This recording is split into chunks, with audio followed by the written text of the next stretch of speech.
پاکستان کی آرمی نے شاہین 1A کا کامیاب تجربہ کیا ہے۔ یہ تجربہ جمعرات کو ہوا ہے، جس میں پاکستان نے سرفس ٹو سرفس میزائل کا کامیاب تجربہ کیا ہے۔ آپ کو یہ بتا دیں کہ یہ بیلسٹک میزائل تھا جس کی رینج 1000 کلومیٹر سے زیادہ ہے۔ یہ پاکستان نے چھٹی مرتبہ اس میزائل کا ایک سال کے اندر ٹیسٹ کیا ہے۔ ہم اس میزائل کی حقیقت تک جانیں گے اور آپ کو بتائیں گے کہ پاکستان نے یہ میزائل ٹیسٹ کیوں کیا ہے، اس کے پیچھے کیا محرکات تھے۔ سب سے پہلے چھوٹی سی گزارش ہے کہ حسنات ٹی وی کو سبسکرائب کریں، پاس موجود گھنٹی کے نشان کو دبا لیں اور اس ویڈیو کو لاسٹ تک ضرور دیکھیے۔ سب سے پہلے میں آپ کو یہ بتانا چاہتا ہوں کہ پاکستان نے شاہین 1A کا میزائل اس وجہ سے ٹیسٹ کیا کیونکہ بھارت اگلے مہینے S-400 میزائل سسٹم لے کر آنے والا ہے اور اس کے یونٹس بھارت کے پاس پہنچنا شروع ہو گئے ہیں۔ رشیا نے اپنے کارگو جہاز جو ہیں وہ اس کے اندر وہ S-400 میزائل سسٹم کے یونٹس کو بھیجنا شروع کر دیا ہے۔ ناظرین گرامی، ہم اس بات پر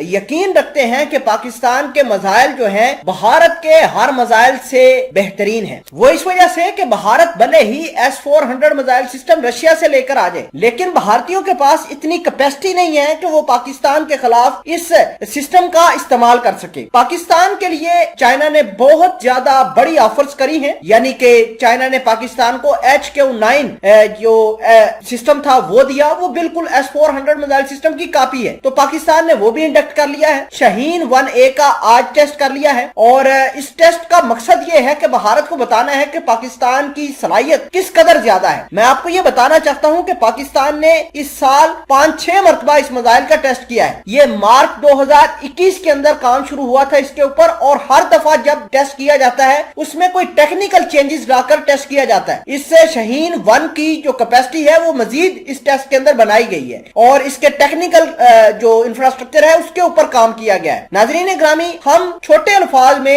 یہ بات کہنا چاہتے ہیں کہ پاکستان نے شاہین 1A کا میزائل کا ٹیسٹ تجربہ اس وجہ سے کیا ہے کہ بھارت کو بتا دیا جائے کہ پاکستان تیار بیٹھا ہوا ہے کسی بھی فرنٹ پر لڑنے کے لیے۔ دوسرے نمبر پر بات یہ ہے کہ بھارت جو ہے لگاتار پاکستان کو دھمکیاں دے رہا ہے۔ پچھلے دنوں راج ناتھ سنگھ نے پاکستان کو ڈائریکٹ ایئر سٹرائک کرنے کی بات کر دی تھی، تو پاکستان نے اس میزائل کا تجربہ کر کے بھارت کو بتا دیا کہ اگر یہ ریڈ لائن کراس کی تو ہم آپ کو پیٹیں گے۔ ناظرین گرامی، میزائل ٹیسٹ کے موقع پر جنرل ذکی، اس کے علاوہ نیسکام کے چیئرمین رضا قمر بھی ٹیسٹ کے وقت موجود تھے۔ آپ کو یہ بتا دیں کہ ہم پاکستان والے لگاتار اپنی حفاظت کے لیے، اپنی سرحدوں کی حفاظت کے لیے جو ہے میزائل اور اس طرح کے انڈیجنس میزائل ویپنز بنا رہے ہیں تاکہ بھارت کو کاؤنٹر کر سکے۔ بھارت نے رافیل لائے ہیں، 36 رافیل آج بھارت کے اندر موجود ہیں۔ بھارت نے پاکستان کا کیا اکھاڑ لیا ہے جو S-400 میزائل سسٹم لا کر پاکستان کا نقصان کر لیں گے۔ ناظرین گرامی، آپ کو یہ بتا دیں کہ